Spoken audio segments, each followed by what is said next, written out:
everyone, welcome back to Let's Talk. My name is John, and today here on the channel, we're going to be talking about Five Nights at Freddy's, the latest film to come to Peacock and to theaters on the very same day, and it looks like it's going to be a box office hit. It would only cost $20 million to make, and it's on a pace to make about over $50 million at the box office.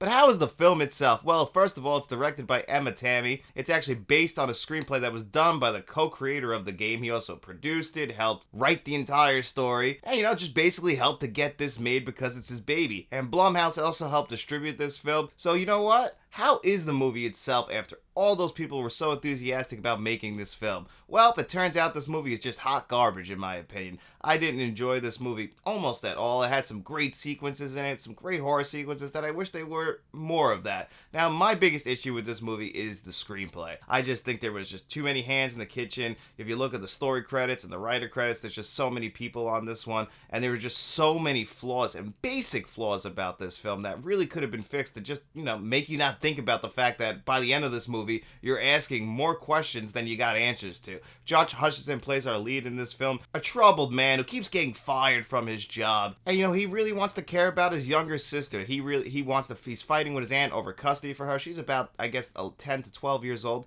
which brings me to my first major flaw of this movie. Why isn't that his daughter? I'm very confused why that's his younger sister. I don't understand why they didn't make that his daughter and he was fighting with his ex-wife over custody of her. It made no sense to be fighting over the fact that that's his young sister. They never bring up the parents, so we don't even know why, so that's a big plot hole just right out of the gate in the first 5 minutes of this movie. And then we have to see him getting the job at the place that's basically just Chuck E. Cheese from the 80s and 90s. We get the animatronics led by Charlie Cheese. In this movie, it's, Freddy Fazbear. But they basically do the same thing. They put on a show, and, at this point, though, nobody goes to these type of places anymore. So this place is run down, shut down, but he needs a job, and for some reason they're keeping it open just enough to be watched, because the owner of this place apparently has some sort of connection to the past of it, and he doesn't want it to be completely closed down or run over, so he's just got to go there overnight and just keep an eye on the place, make sure nobody comes in, and just make sure everything is running copacetic. And then from that point on, we get ourselves a movie. And if you know anything about the Five Nights at Freddy games,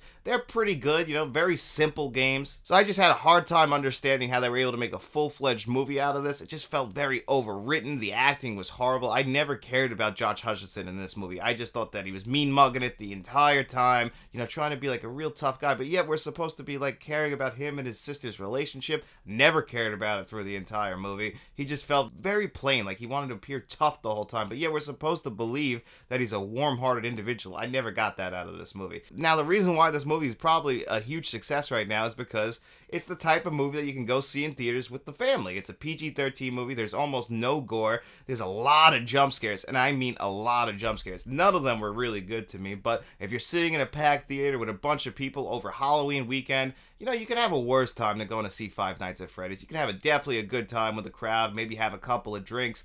That's the best way to watch this movie, because some of the imagery and some of the scenes in this movie are really well done in a bubble, but in the overall package, the story is just incoherent. It never builds up to a satisfying conclusion. We even have Matthew Lillard pop up in a small role in this movie. And you know what? It looks like he's giving it 100%. It's always fun to see Matthew Lillard pop up. But even he feels wasted in this film. And I imagine because this movie looks like it's going to be a box office hit, not only for Universal, but for Peacock in general. So I imagine that they're going to make a lot of money on this one. And this probably will start a franchise. This movie does have a lot of fans. And looking at the Rotten Tomatoes score, it's got 25% from critics and 89% from fans. So that means people are going to the movies and they are enjoying this movie. I don't see it, but I'm not going to take that away from anybody. I'm glad you're enjoying this movie. I'm glad you're having a good time, because you know what? Movies are for everybody. Just because this movie didn't work for me and I just thought it was just horribly written, I can't say it was a complete waste of my time. It definitely wasn't a boring movie. It's paced pretty well. I just could not stop asking questions. If the movie takes me out of it because the story itself is that bad, it's not that good of a movie. And even the plot, it's very simple and it shouldn't be this difficult. It shouldn't be this overwritten. There was no reason for it. And I just think that that's a major flaw in this movie that's really hard for me to look past, especially also with the awful acting, in my opinion. And all these actors, I know they can act, but it feels like they're kind of phoning it in, or the direction just wasn't there. I don't know too much about Emma Tammy.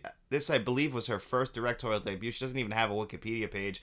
So I'm not too sure what the direction was. It just feels like there was a lot of hands in the kitchen, and unfortunately for us, we ended up with a pretty bad film. Now, if you do love this movie, again, I'm not going to take that away from you. I'm really happy about it. These characters actually do have some sort of lore that I'm not aware of. I would love to hear from you guys in the comments section below, and let me know how accurate they were in the film. I'm very curious about that because I'm not familiar with Five Nights at Freddy lore. So you can leave those comments in the comment section below, but if I was going to give this film a score of 1 to 10, I have to give it a 4 out of 10. This is one of the worst movies I saw this year as far as story structure goes, as far as cinematography goes. It does have its moments in the cinematography department, but for the most part, it's just like they went in and they had to pick from a bunch of different templates, and they went with, oh, there it is. Horror movie cinematography number 13. That's the one I was looking for, but because it looks like numerous studio horror films that come out to this day. So I really didn't get too much out of this. But if I had to give a recommendation, I'd say go watch this one on Peacock. Even though I'm a huge theater supporter, and if you are a fan of it, I can still recommend going to the theaters just because support your local theater.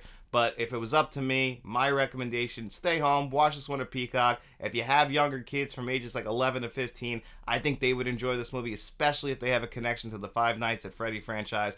But if you're going into this for a thought-provoking story like highbrow horror, this is not that movie. You are not going to get that from this. It's Jump Scare City, and that's really it. But anyway, guys, I hope you enjoyed my review of Five Nights at Freddy's, and if you did, don't forget to hit that like button, hit that subscribe button. We also have channel memberships, so if you can hit that join button, or click the link in the description below if you want to keep supporting the channel that way. And then after you're done doing all of that, I just want you guys to get out in those streets and tell your friends about us, and then we'll be seeing you around.